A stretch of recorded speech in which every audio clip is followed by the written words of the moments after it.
But, all praises to the Most High and His begotten Son, Yahweh Shai. It's my final insert or excerpt of Islam is for Fools.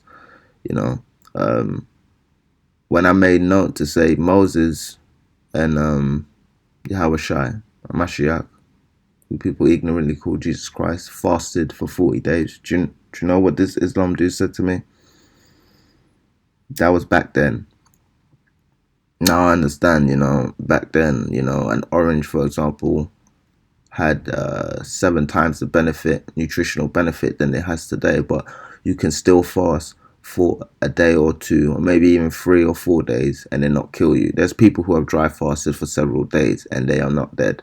So to imply because we're in a new time period where food isn't as nutritious, so therefore it's not prudent to fast, is absolute bullcrap. You don't read the scriptures. All you do is read your bullcrap Quran, which is based off the scriptures and is for people with no spiritual understanding on anything, because most of these Islams, or shall I say, most of these Muslims are out of shape, are thieves, are cheats, are degenerates, are liars, and they look down for the most part on black people because it's a religion which for the most part has exploited black people, much like Christianity. I don't understand why any so-called black person would want to be involved with a religion like that. But to say because Amashiach did it, or Moses did it, and we don't live in that time period anymore, so it's not prudent to fast. It's absolutely ridiculous and makes no friggin' sense.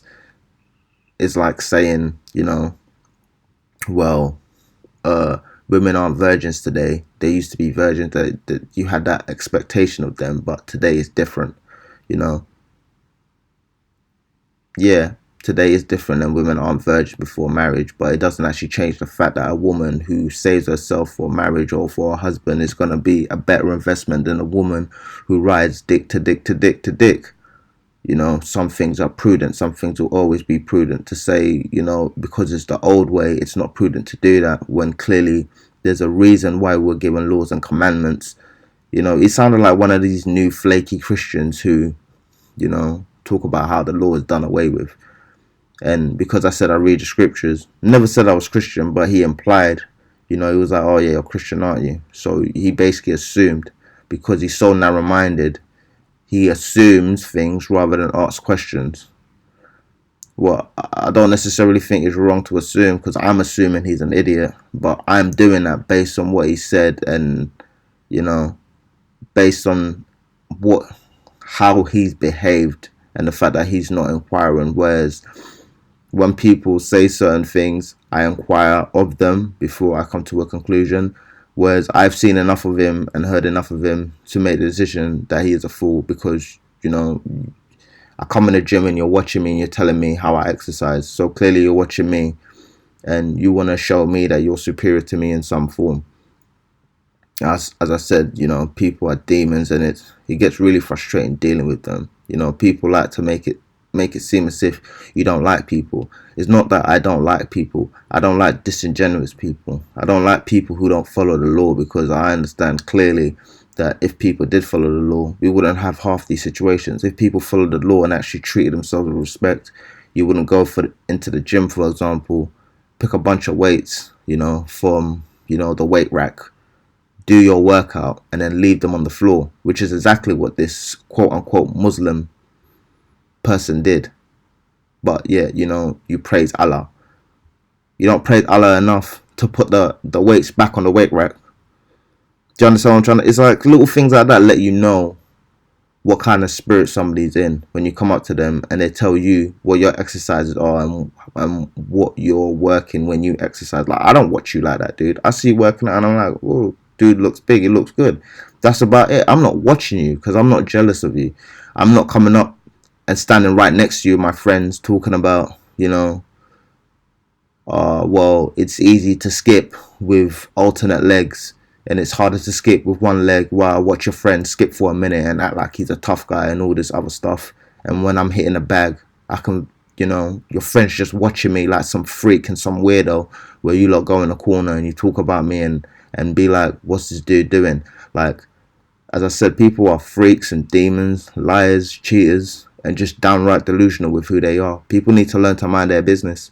You know, I'm not saying I'm an Israelite, but I can actually understand why people would look at Israelites like they're peculiar people, because I feel like, if you're the salt of the earth and you're really sure of who you are, and you carry yourself a certain way, it just rubs people the wrong way, even though you're not actually doing anything to them. You're just living your life.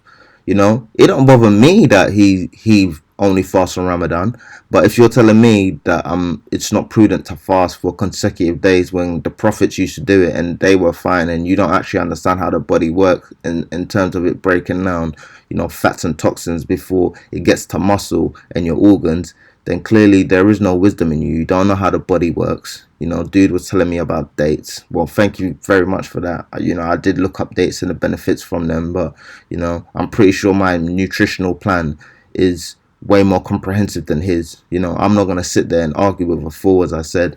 We'll go to this last quote. What does it say here?